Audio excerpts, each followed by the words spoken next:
Welcome to Friday's edition of Big Blue Kickoff live here on Giants.com as well as the mobile app. He's Paul Dottino. I'm Lance Medow with you for the next 60 minutes.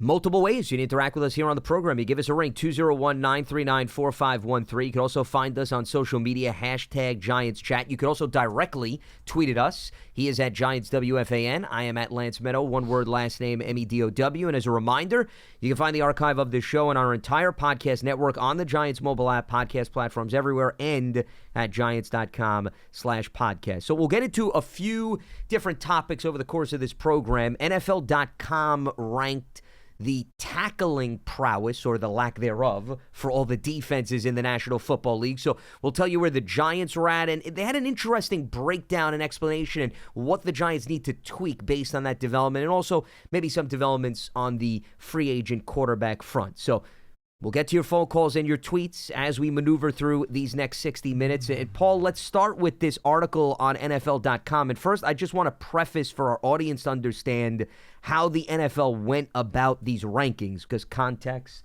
always does matter. And this article is entitled Tackling Grades for All 32 NFL Teams. Broncos, Lions rank in top 5 for the 2024 season. It's part of Next Gen Stats. So the write-up that the NFL put forth before the 2024 season began, Next Gen Stats and Amazon Web Services, AWS, teamed up to create a new AI model that set out to estimate all 11 defenders' chances of making a tackle every 10th of a second of every play from scrimmage, as opposed to every 11th of a second.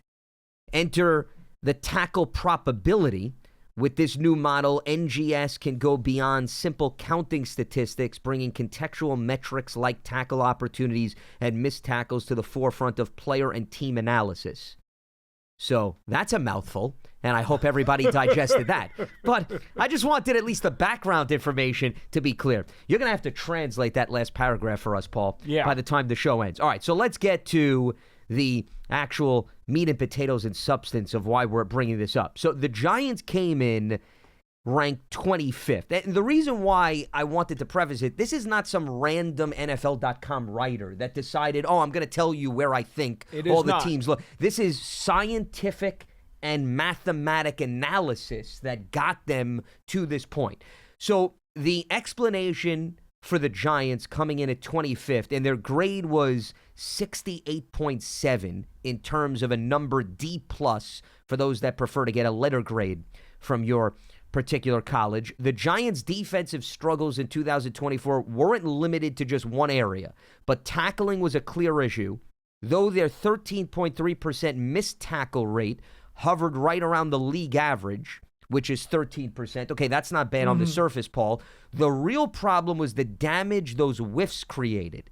New York was just one of 6 teams to give up over 1,000 yards after missed tackles. Think about that. Only 6 teams gave up over 1,000. And they finished with the 4th highest total in the league, 1,081. The 2nd highest average per miss, 6.3 yards. Rookie third-round cornerback Andrew Phillips had a rough introduction to the NFL in that regard, accounting for 167 yards gained after missed tackles. So of the 1,081 they gave up, they're saying Phillips was responsible for $167, and that was more than all but 2 corners across the league. Okay, so those are the mathematics. Those are the nuts and bolts. Let's now try to make sense of that. On the surface, I don't think it's startling, and there's a lot of other metrics, Paul, that we could bring up. But if you're telling me you're giving up over 1,000 yards after the initial missed tackle, that means you're contributing to a lot of explosive plays for the opposition and favorable field position. As if there weren't enough problems on the offensive side of the ball, this is the last thing you could afford to have happen. Without a question. And, all during the year, I kept talking about missed tackles being a problem for this team. Yeah. And it came in stretches. Some stretches were better than others. But here's where the equation really gets dilated. And this is why it's important to listen to the context of what Lance said. Middle of the pack in missed tackles. Okay, so average. But 4th most in the yardage that was accounted for from those missed tackles.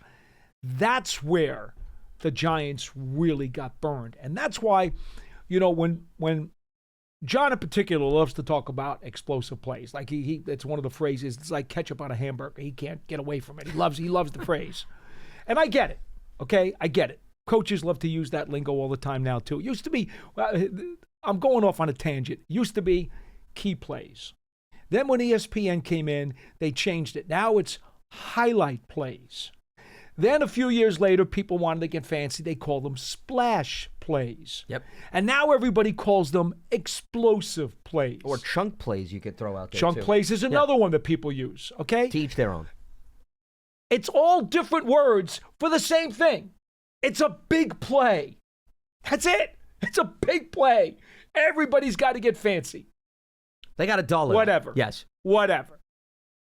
Bottom line, I try to explain this to people during the course of the year, that there were so many times that the Giants had busts in their back seven where a guy would miss an arm tackle and then there'd be nobody home to help out, to contain the play. And before you know it, that 5-yard play is a 35-yard play. This happened a lot for this team this year. Okay? A lot. I don't really think it was many broken tackles within a contained area where there was a crowd and guys just got 5 yards instead of 2 yards. I don't think that's what we're talking about here. What we're talking about is a 5 or 7 yard play that became 35. That's the problem. The missed tackles that the Giants had, or the broken tackles that the other team forced, turned into so many big plays that gave teams opportunities to score that it's nauseating, to be honest with you. Field. It's nauseating. How many times have we talked about flipping the field? Flipping the field is huge. Tilting the field, flipping the field. That's how you control the narrative of a game. You control the narrative with tempo, with play selection, but also preventing those types of big plays. And when you get sloppy with your tackling and you allow teams to rip off big amounts of yardage, it's like it doesn't matter if you held them on 2 consecutive series to 25 yards total. Because then on the next series, on 2nd and 3, you've got a missed tackle and they just went 40 yards. So what good was the first 2 series where you played tight defense and they had to work to get those 2 first downs? They're sweating bullets to get those first downs and move the chains. And then all of a sudden, boom, you've got a missed tackle. Somebody got juked out of their cleats, and no one was behind them. And now, bingo, the entire field has been flipped in the other direction. So this is I'm so glad that we found this number in the NFL story that came out, which went through Next Gen Stats, because this particular issue is something that a lot of people don't pay attention to, and I've been paying attention all season. I've been watching it, and I'm like, my goodness, these missed tackles are killing this team. Well, now we have the proof. And I think the biggest culprit was in terms of the run defense specifically, because if you look at what the Giants gave up, you're talking about the Achilles heel specifically on that side of the ball. Why do you think a lot of teams didn't have to throw against the Giants? Because they jumped out to early leads and they just were able to pound the football, and a lot of those explosive plays came on the ground. Giants gave up 136 rushing yards per contest. That was the bottom 10 of the National Football League, and if I do a more accurate count, it's even lower. As we estimate, you can't give up, to your point, just to piggyback off of what you were saying, Paul, the reason why these chunk plays are absolute backbreakers is you want to force a team to have to methodically move the ball up and down the field. I think on any level of football, whether it's college, high school, NFL, you want to tell a team, all right, you want to go 90 some odd yards because our special teams did really good in terms of limiting your field position. Let's see if you can dink and dunk, okay? Take 12, 13 plays to get up and down the field. I'm banking on you screwing up in some capacity, that your offense is going to make a mistake. You're going to have a penalty. You're going to have a turnover. Something's going to break down up front in the trenches. That's what we're banking on. The reason why, not to get off topic, the Kansas City Chiefs were so unique was they were able to operate without an overwhelming amount of explosive plays, go through an abundance of those drives. Nobody had more 10-plus play drives in the NFL this season than Kansas City. So what they were accomplishing is not, I would argue, and by something the way, to duplicate. The Giants were very high on that list, offensively. Sure, and that's exactly what I was pointing out. But I would say you can't have that be your bread and butter, Paul. Eventually, you have to mix in a drive here or there where, to your point, you've got the 50, 60-yard bomb. That's why the Eagles were so effective in the Super Bowl, right? Devontae Smith, Jalen Hurts, Saquon Barkley. I know he wasn't as explosive, but at least through the air, they were able to have more of a balanced offense. So bringing it back to the Giants, if you're now not forcing teams to go 10, 11 plays, and you're saying that they're going to get a 30-yard run or a 45-yard pass, think about what that does to your defense once you get into the red zone. Okay, now you don't have a lot of wiggle room. And here's the other thing that we need to bring up in this conversation, Paul, and I was actually computing the numbers a little bit more. What this article doesn't go over is how much that then puts your offense in a precarious spot. No doubt. Right? It's hand in hand here.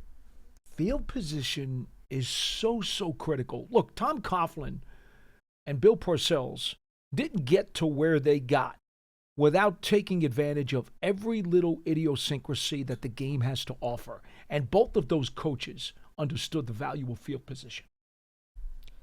It makes or breaks games. It certainly makes or breaks seasons because, once again, if Patrick Mahomes is not going to be automatic 24/7, and that means any other team that doesn't have Patrick Mahomes certainly should arrive to that wake-up call much earlier than Kansas City. So to expand on my point here about what it does for your offense, so the Giants were 25th, the Saints were 26th, followed by the Raiders, the Dolphins, the Colts, then the Jets, the Panthers, and the Browns. Now, why am I going over every team after the Giants? Well, if you look at where all of these teams were scoring offense-wise, okay, they all finished in the bottom 11 of the NFL with the exception of the Colts, and the Colts were not that much higher. Right. So what you're seeing is the common trait is all of these defenses had missed tackle after missed tackle, gave up big play after big play, and their offense could not come to the rescue. We're talking about all of these offenses. The Colts were the only offense that averaged 21 points or better last season. Indy was 22.2. Everyone else, Miami was the second highest. Miami was just over 20. They were 20.3 for those of you counting at home. And then everybody else was in the teens. You cannot, Paul, operate. If your defense is not tackling and giving up explosive plays, then you better show me your offense is averaging about 25 points per game. That's the only way, right, that you manipulate and navigate that. If you don't have an offense that can get to that point and it's anemic, you stand no chance over the course of a season. The Giants allowed 19 rushes of 20 or more yards this year, which was the second most in the NFL.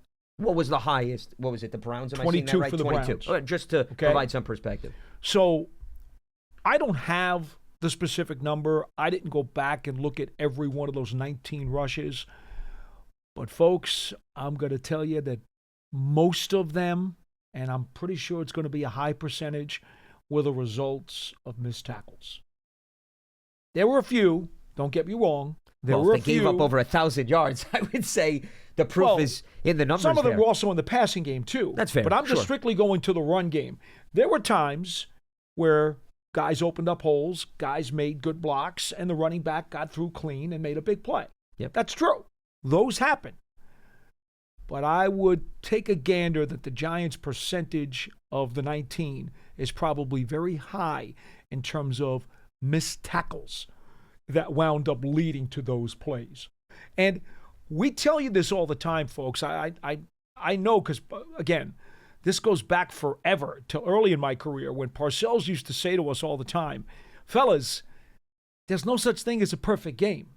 Every game, there are plays, even when we win and we dominate, we've made mistakes. We've given the other team plays that they should make. And it's all about them taking advantage of them or not taking advantage of them.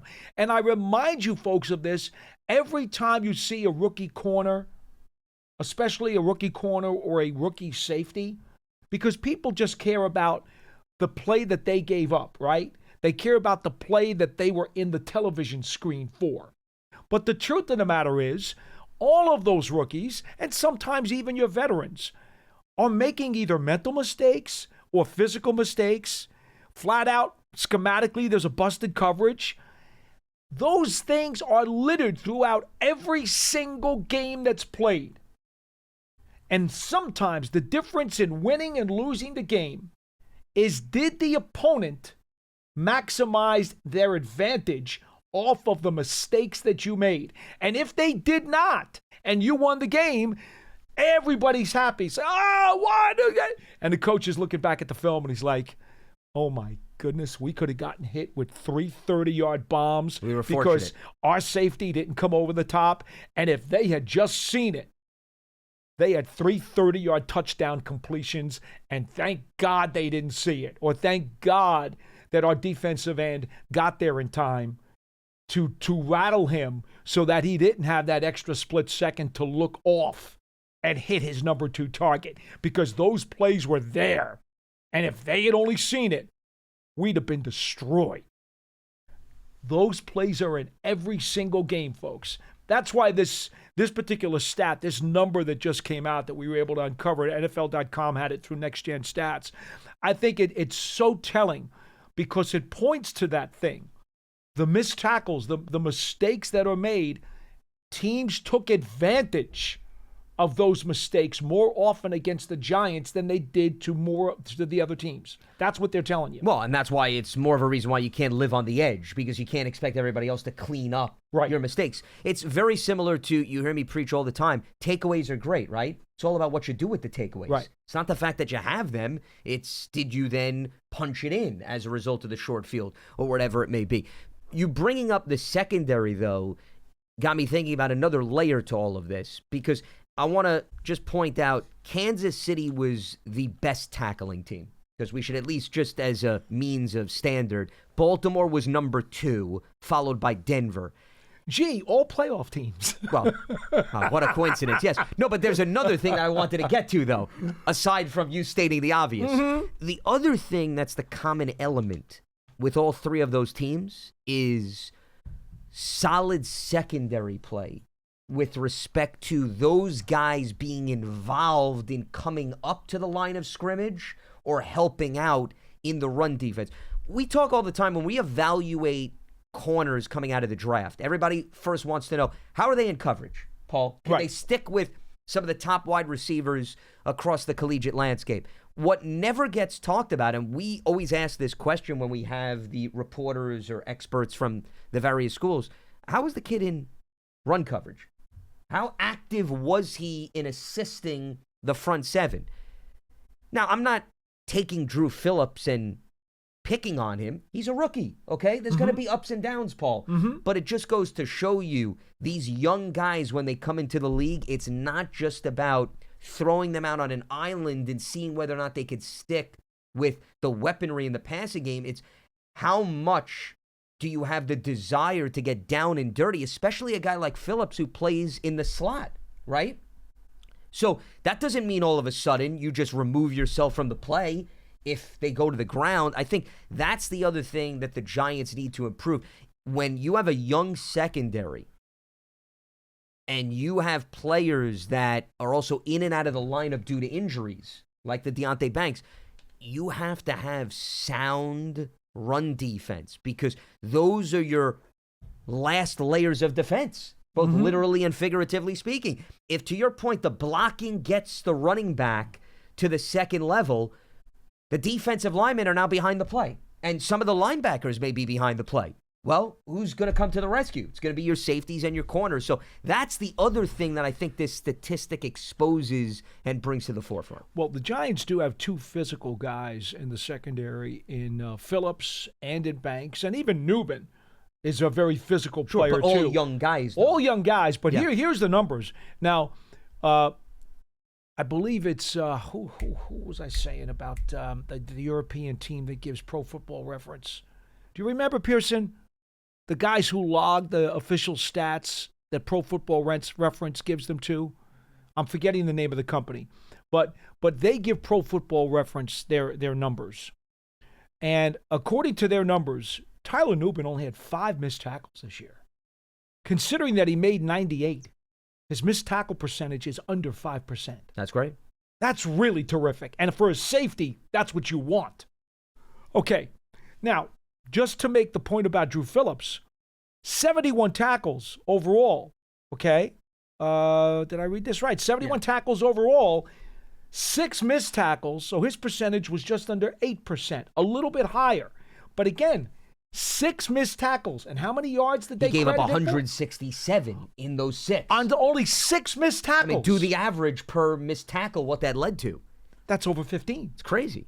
Yeah. That's over 15 yards per missed. Well, how much? How many yards was it? Well, 167. 167? Yeah, 167. That's what I read. It's 27 yards a missed tackle. A lot of math today. I thought you said 106. No, 167. When I read, they said the Giants were one of 6 teams to give up over 1,000, and then the reason why they pinpointed Phillips was because he was responsible for 167 of those over 1,000. Now, that's not to slap a negative on Drew Phillips. No, not at all. Okay? Because it goes to show you, only 6 missed tackles compared to 71 made. That's like, okay. You'll live with that. That's not a horrific percentage. But the fact that the 6 missed tackles averaged 27 plus yards in additional offensive gain for the other team. 0.8 to be specific, but yes, go ahead. That's what's dreadful. Well, and also think about, we still need to account for 850 more yards that the team gave up on defense. But my point is, I don't want Phillips to get a bad rap because he happened to have the most. But this goes to the point of, okay, guy missed a tackle. Now, is there anybody else there to help, to swarm? Remember what they always say, our defensive coordinators always say, I want to see as many hats to the ball as I can. Gang tackle. In fact, when we're showing the film on Monday morning, I want to see all those helmets in the screen. I want to count how many helmets are in the screen. Well, obviously, with Drew Phillips, he was in a lot of one-on-one situations. He's going to be in the slot, so he's going to face those by very nature. But a lot of times, if he didn't make the tackle, and we all know he also played with a shoulder injury, missed a couple games, and did have a shoulder injury, so that impacted his ability to hit guys and to knock them down, all right? If he missed the tackle, too often there was nobody else there. And they wound up turning it into a chunk play against him. And that's why his number is as bad as it is. Because that number is horrible. But I don't think it's as much a reflection on him as it is the team. Well, I mean, once again, as I brought up, you still need to account for 850 more. So it's a team issue. No doubt. Phillips was number 1 in terms of volume, but that doesn't mean that you clean him up and now everything else goes away. No. Tay Banks had 3 missed tackles. According to the Pro Football Reference, 3 missed tackles in 52 tackles, 5.5 percentage. That's under 6%. And I'm looking at your list. Everybody was pretty much in the same ballpark on this list. So, for the most part. You know, so we mentioned Nubin, we mentioned Phillips, and I mentioned Banks. I wanted to put those guys out there in particular because they're out there an awful lot. Yeah. And, you know, Nubin is just, that's why his number is so impressive. Only 5 missed tackles against 98 stops. That's really nice. Well, it's a nice foundation that you hope he's not missing guys. Build on. Yeah. Now, Phillips is going to have to learn, okay, this is what I had to deal with. This is the precarious spots that I was put in. How do I then go about trying to clean that up? And a lot of it is maybe angles, wrapping up guys. I mean, this is fundamental lacking issues, Paul. That's what really missed tackling comes down to. In his case, though, again, he played for the better part of a month or so with an injured shoulder. And so I'm giving him I'm giving him some leeway here. I get it. But regardless, he still needs to fine-tune some of the fundamentals. But I would love to go back and look at the film on the missed tackles. Years ago, when I was younger and spent more time on this, as if it's possible, I actually used to do that. I used to keep missed tackles. And then it just became so tedious, and it was like I just didn't have time to do anything else. I couldn't do it anymore. And then when Pro Football Reference a few years ago started to pick up the missed tackle category, I was like, okay, I used to have I had a game by game for every player. Oh, folks, yeah, I'm off the deep end. I'm a nut job. Those poor beta machines and VCR oh, tapes. My goodness. You had to get the clean oil out because you rewinded it so much. My VHS recorder for years took a beating. Oh, sure. Took a beating. But anyway, so that's really what I wanted to say, though, in terms of I thought it's important to go over a few of those numbers because it does relate to the category and the stats that they were putting forth in that story. How about when the VHS tape unraveled in the VCR? I had that happen, too. Yeah, the horror. You miss out on your favorite show that you taped or whatever, the agony. You know what you can do. Real life problems. You have any old VHSs at home? Oh, sure. Yeah. Okay. What are those? I have, Go away, Pearson. No, I'll bring it up. Oh, no, I'll entertain Pearson. I was going to ask whether or not he actually knew what a VHS tape and a VCR was. I was sort of on the border. Do you even know what a DVD is, Pearson? Okay, you heard of DVDs. That's good. I had the Lion King on it. Okay, there you go. So, but yes, go ahead. There are little screws in the VHS cassettes that you put into to keep it together. Yeah. So here's what happens if you have a problem and the tape gets caught in the machine. Yeah. If you can somehow whittle the cassette out of the machine, what you can do is you can take out the tape and then sort of by little. No, because once it's crinkled, you're I sometimes have tried to. It's pretty hard to do. It is, yeah. What you can do, you could splice it. You can take out the It's like putting a movie back together, essentially, is what you're saying. Yes. Yeah. Got Steven Spielberg out here looking through the lens. You take the crinkle, you roll out the tape from the cassette. Yep. And the crinkle parts, you cut here and you cut here. And then you splice them. And then you literally tape with invisible tape. I don't want to use the brand. We're going to get in trouble here with sponsorship. Yes, keep it generic. Invisible tape. You learned, and you could tape that together, and that's if you desperately really need to save that VHS tape. That will somewhat do it. I don't know how long it's going to last, but wear and tear. I have done that. Wow. And I have been able to actually save the VHS cassette. I can't say I have experience going this deep into a dive of cutting the film, but I can relate to the pain and the frustration of it unraveling. Then you have, what I'm thinking of is there was this VHS cleaner tape that you'd put in the VCR to clean the VCR. I know of those too. Yeah. Now there's a generation of listeners and viewers that have are no idea what we're talking about. They have absolutely no clue. I mean, they came out of the womb and all of a sudden everything was digitized, okay? But yes, there was a time where you actually had to make some physical sacrifices Are to people past view everything. Pearson, help us out here. You're the young guy in the room. Are people now past Blu-ray? Is there like another level after Blu-ray? I don't think so. Is that the most recent technology? But Blu-ray? Everything's just streaming now. People don't even buy Blu-rays, I feel like. It's all streaming or it's on a link, right? Yeah.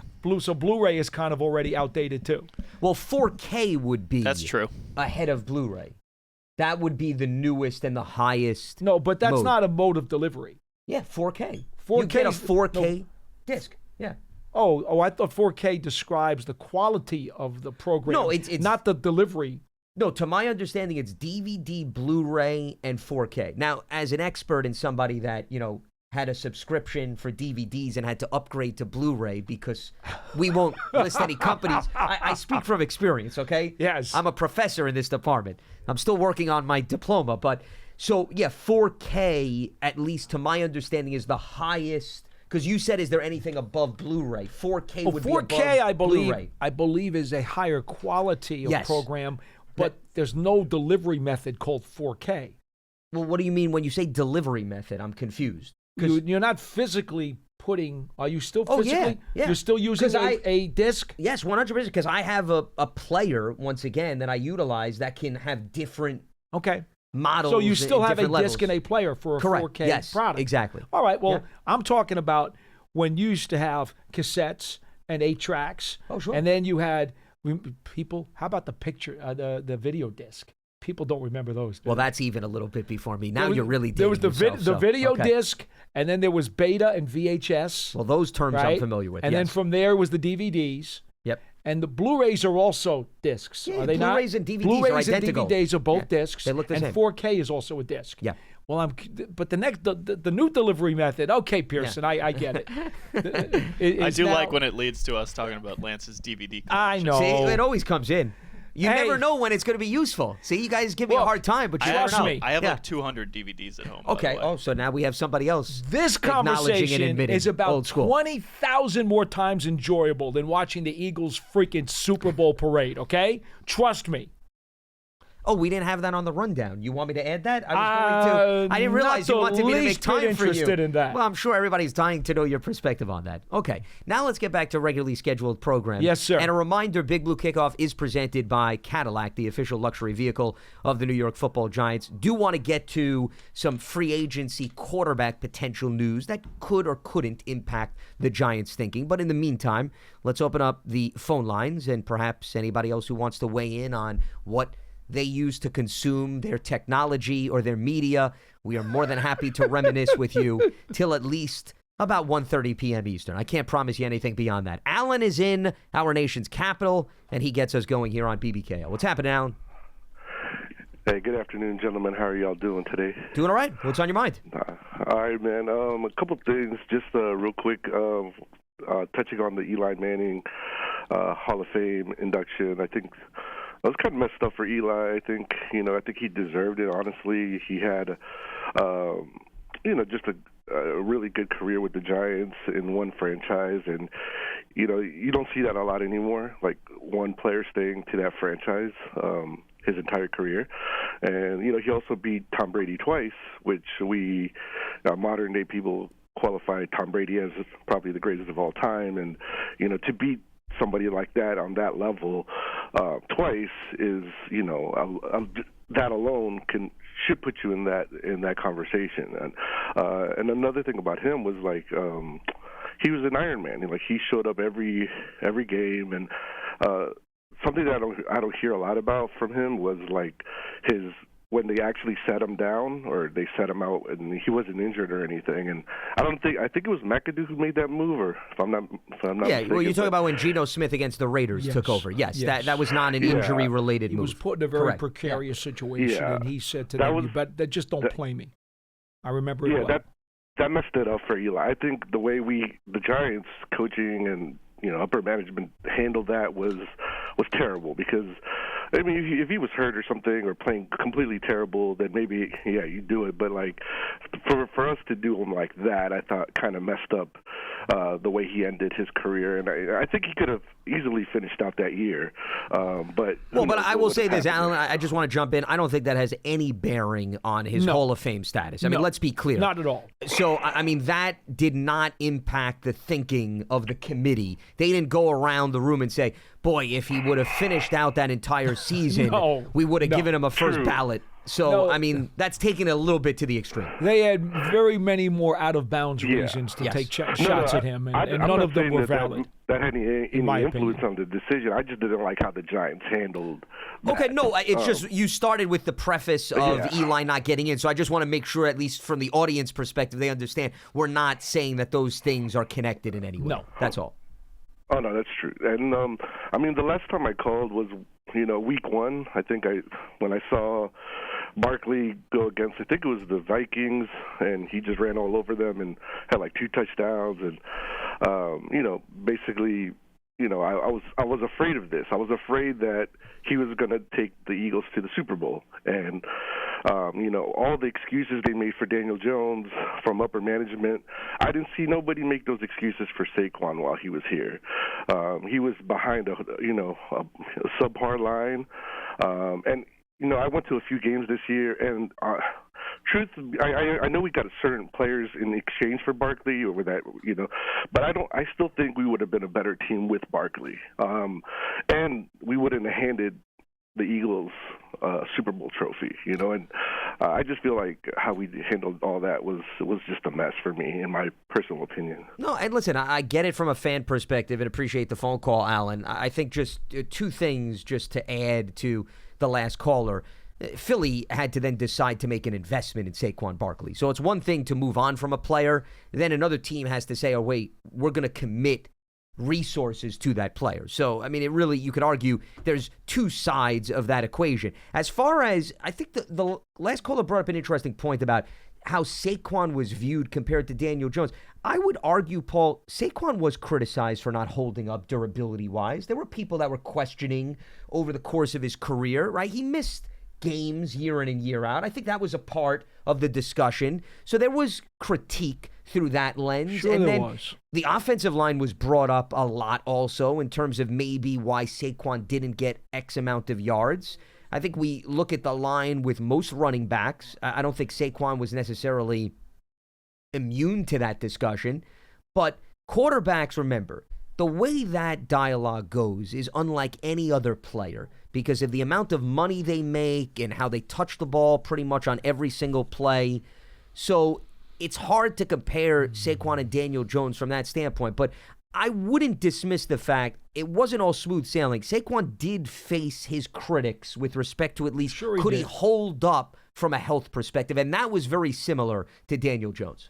And I think there was probably no one more than me who talked about how Saquon's overall ability was inhibited by the offensive line. We used to hear people all the time who wanted to criticize him for dancing.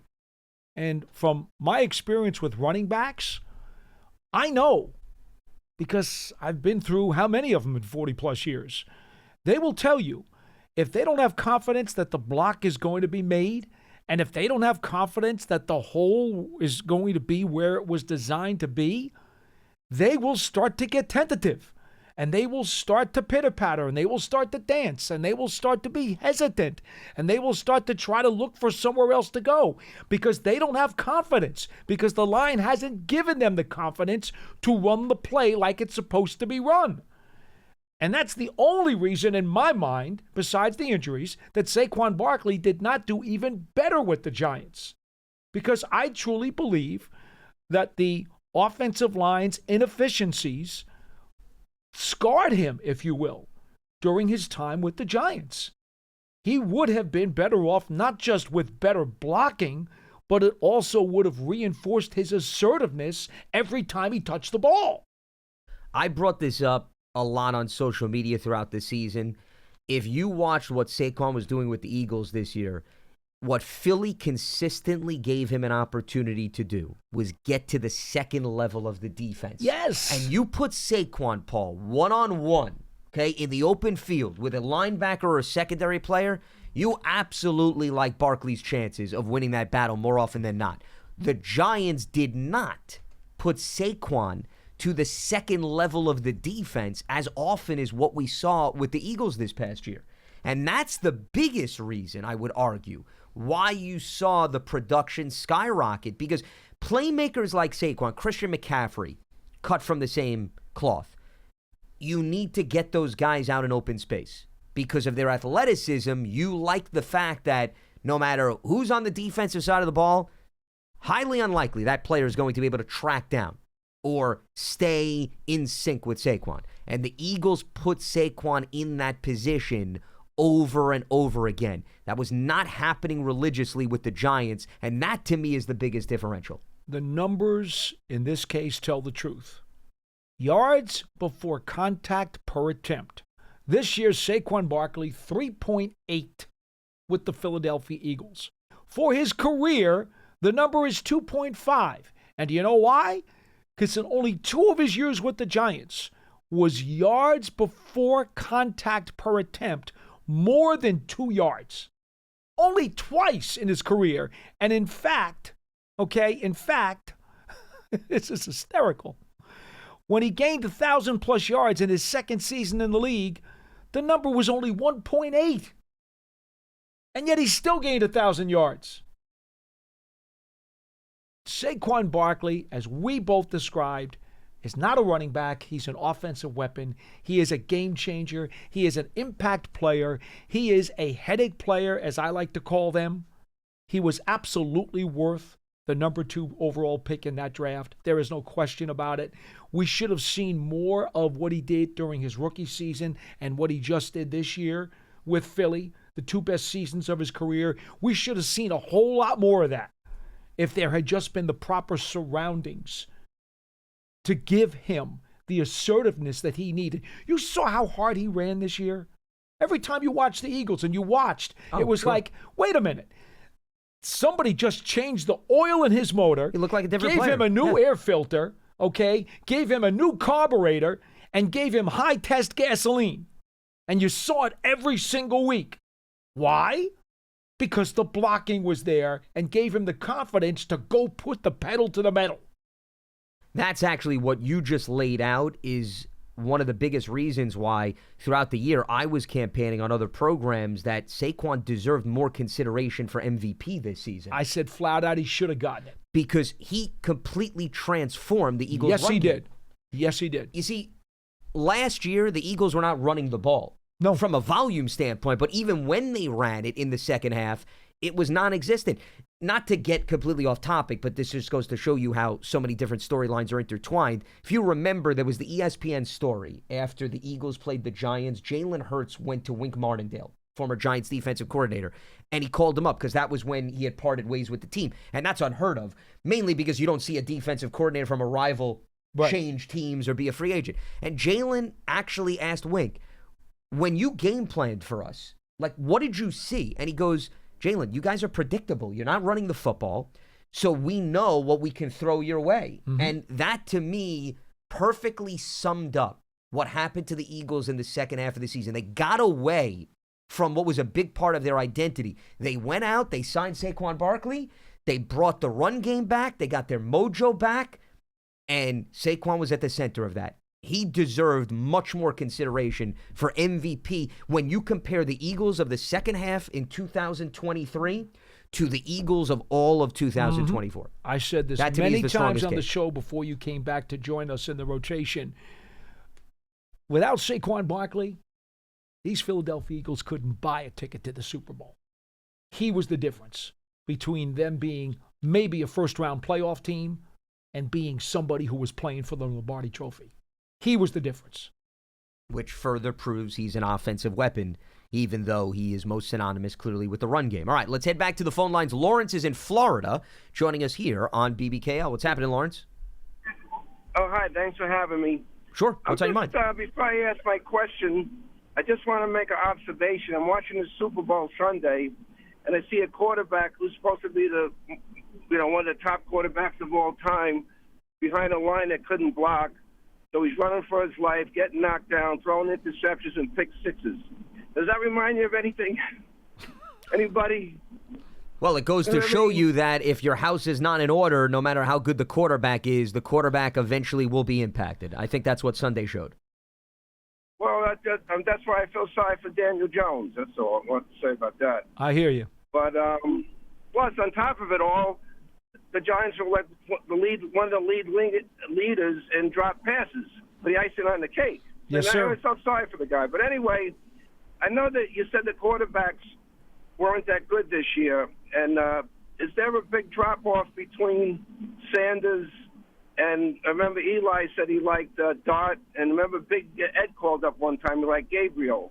So is there a big drop between Sanders if he fell to the Giants and they just passed on him and try one of those guys in the second round? Would that be a big drop or pretty close? And that's it. All right, Lawrence. Yep, appreciate the phone call. Thanks for giving us a ring. So the question, just for the audience to understand, he threw out, I think, Dylan Gabriel he was referencing. Oregon. Dart, and then Ole Miss, Sanders as Colorado. 3 potential targets for the Giants. I would say, I think there's a difference from an athleticism standpoint. I think that you have to take into consideration. You know, Sanders also playing experience-wise, too. Could the Giants wait? I mean, I know you're sometimes a proponent of this, of taking a guy in the second or third round. They can, but I think you'd be naive to feel as if you're getting the same level of talent and upside if you wait to go after Dart or Gabriel compared to Sanders, or I think a guy that wasn't included in there is, I think Cam Ward belongs in the conversation too. I don't think you could just have it Sanders versus the other two. It's possible when the Giants are getting ready to go number 3 overall, Cam Ward is available, the Miami quarterback, and he has an appealing arm. He's got the experience, and what I thought was interesting was the fact that the defense didn't do any favors for him, so he was constantly having to get through offensive clinic after offensive clinic, and I would say there's a distinct difference between what that offers you versus what those two guys who are projected to go a little bit later on would. I think the easiest way to answer the caller is that the consensus is Ward and Sanders are on one level, and then there's a gap, and then Milroe and Dart are on another level, and then maybe there's another small gap to another few guys. But point being that, there are only supposed to be 2 high first-round quarterbacks based on the consensus. So, no, if you don't draft Sanders or Ward at 3, it would not seem to make sense to take one of the other guys, unless you were either late in the first round, and even that might be high. You might be able to wait till the second round for the other 2 fellas. And here's something else that you need to take into consideration. I would say as you continue to wait deeper and deeper into the draft for a quarterback, and there is maybe less athleticism or less upside, it's fine taking a quarterback, Paul, but that means you have to have other facets of your team in better shape for that quarterback to even have more of a chance to succeed. The guys you take in the first round, you figure, okay, maybe they can make up for things you're lacking because of their skill. You wait to the third round, and you've got issues up front on the offensive line. You've got wide receivers that drop passes. You don't have a dynamic running back. You really think a third or a fourth round quarterback's going to come in? He's going to all of a sudden wave the magic wand, and everything else is going to disappear, and it's going to part like the Red Sea for him? Part of it also strictly has to do with the guy who's coaching him, too. I mean, look, Kevin Gilbride's a dear friend of mine, and I worked together with him on college games. And he's very quick to tell you, and I have no problem with him telling me this because it's a fact. He had great success either as an offensive coordinator or a quarterback's coach. The guys he worked with all had their best years when he was part of their staff. Warren Moon, Drew Bledsoe, Eli Manning. All had their best years when Gilbride was working with them, because his scheme was something that worked very well with those QBs. Those guys understood the complexities of what he was asking them to do, and they also had the physical tools to execute what he wanted them to do. And sometimes that's as big a part of it as anything. Yeah. Well, that's why I think when you ask the question, just to once again expand on the last caller, it's not so much looking at this group of quarterbacks versus that group of quarterbacks. It's also evaluating your team, and do you have things that are attractive to offer those quarterbacks, especially the ones outside of the first round, an opportunity to thrive. Hey, I think that gets missed. I was a big Bo Nix fan coming out of school this past year, but I'm not going to deny that he landed in the perfect spot. Sean Payton knew exactly how to maximize his abilities. Well, the coach, the Gilbride comparison is great for Bo Nix. The fact that Sean, who has worked with a lot of QBs and is a great offensive mind, was there too. But then again, Bo Nix was a high pick, though. Let's not overlook that, okay? This wasn't a guy that was taken in the third round. I was a big Bo Nix guy. Everybody here knows. Yeah. Drake May and Bo Nix were 1 and 2 on my quarterback chart. All right, let's head to the phone lines. Here's a guy that I guarantee you was not that high on your chart. I don't know if he's high on anybody's chart. But that's cruel. Yeah, well, this stuff writes itself. Charlie's in Maine. Hi, What's happening, Charlie? And I see what you want to talk about, which I'm not surprised. Yes. Hey, Lance, did you ever delve into Laserdisc? No, I can't say that I have as much experience in that world. Okay, that was just before the DVD came out. And the Laserdiscs were like a platter. They were 12 inches, just like an album, but they looked like, silver. And they ended up making players. You only could play one side at a time, but then they ended up making players that would play both sides at the same, once one was over, the other side would play automatically. You didn't have to flip them over, which I still have today. I have a Laserdisc player, and I have Not probably sure. 100 Laserdiscs. Charlie, here's the And, big question. Do you have any 78 RPM vinyl records? That's what I want to know. I do. Actually. So do I. You ask and shall receive. So do I. I got a few Sinatras. His basement is like a museum. I've got those Mario Lanza Caruso. A few of those. Okay. Yeah. So anyway, Lance, lasers were high quality. DVDs, they were smaller, so they were easier to deal with. But it was a good medium, but it didn't last too long. But no, you can sell some. I got Star Wars all on Laserdisc, and Look at this. I said.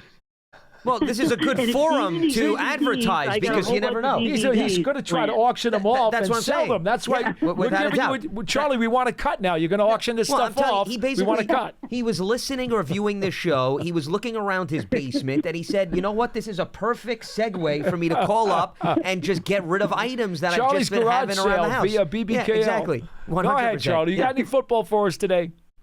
Yeah. I just saw on X that Barkley, right? He's walking down Broad Street, not riding in a car, just walking, saying hello to the fans and everything. And this little girl's got a sign up saying, "It's my birthday today. I'm 3 years old." And Barkley went up, picked her up, gave her a hug, then took a bunch of pictures with her with the sign saying, "I'm 3 years old." I mean, that's the kind of dude this guy is. It's cool. This guy's class act, and I'm glad he went to Philly, because that's where I knew he would win a Super Bowl. And the thing is, you saw everyone said, "Oh, Barkley can't, he can't block, he can't pick up the blitz." Did you see him went the whole year with Philly? He was blocking. He had some nice ones in the Super Bowl too. Who Let's not said forget. he could not pick up the blitz? Whoever said that?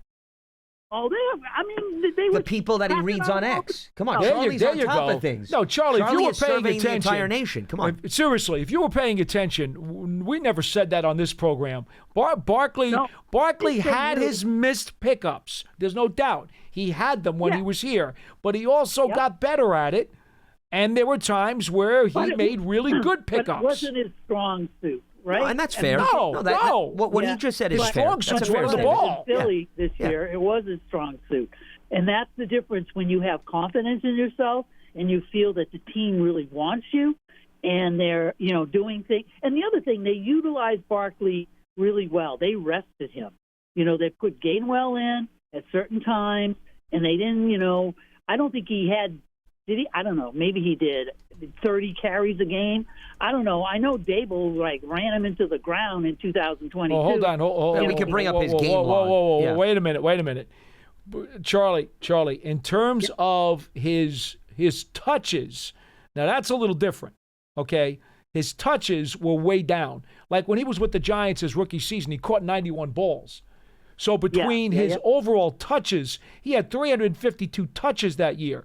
But this year with Philly, he had 378. So he had more touches this year than any other time in his career. But he ran it more. He had fewer catches this year. Sure, yeah.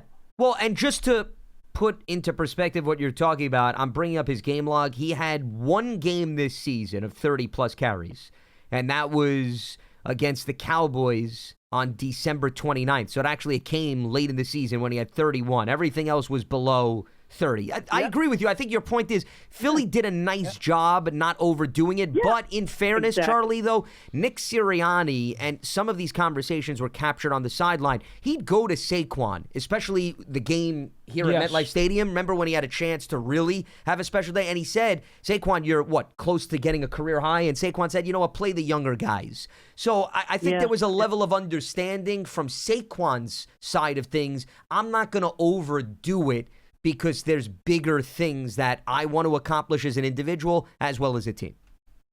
Yeah, even in the Super Bowl, they rested him well. They put in Gainwell. And look, Kansas City was stupid, in my opinion. They stopped one guy, right? But the other 10 beat him. And they went all out to stop Barkley, and he still almost got 100 yards, with touches and passes and running. And they didn't stop the other 10 guys. So I think that was a flawed philosophy on Spag's part. I think they should have just gone in there and not try to do that because it didn't work. It didn't work. Well, yes, hindsight is 20/20, but I think to me the bigger issue, and Charlie, we'll let you go on that note. Appreciate the phone call. The bigger issue, okay, I understand Spags and the Chiefs' defense left a lot to be desired, but their offense was crippled by that Eagles defensive front. Okay? Mm-hmm. That's why Kansas City was outplayed and lost the Super Bowl. Mm-hmm. They had no answer to Philadelphia's defensive front. And the reason why is Vic Fangio did not have to blitz.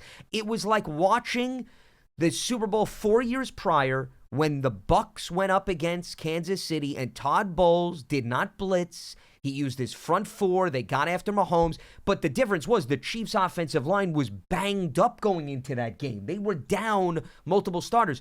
They had ample time this year to navigate their injury. So that's why I was much more surprised with how poorly the trenches played for Kansas City in comparison to 4 years prior, because you knew, okay, boy, they lost some key personnel right before the Super Bowl. They had time to get through those issues and still had no answer. It was That's really the reason. Both sides of the line that were dominated. Sure, but I would point far Both. more to what the Eagles' defense did to that Kansas City front line. No doubt. Because Kansas City's No doubt. defense did a nice job stopping the run. I mean, No they didn't doubt. allow Saquon to be a backbreaker. You got to give him credit for that.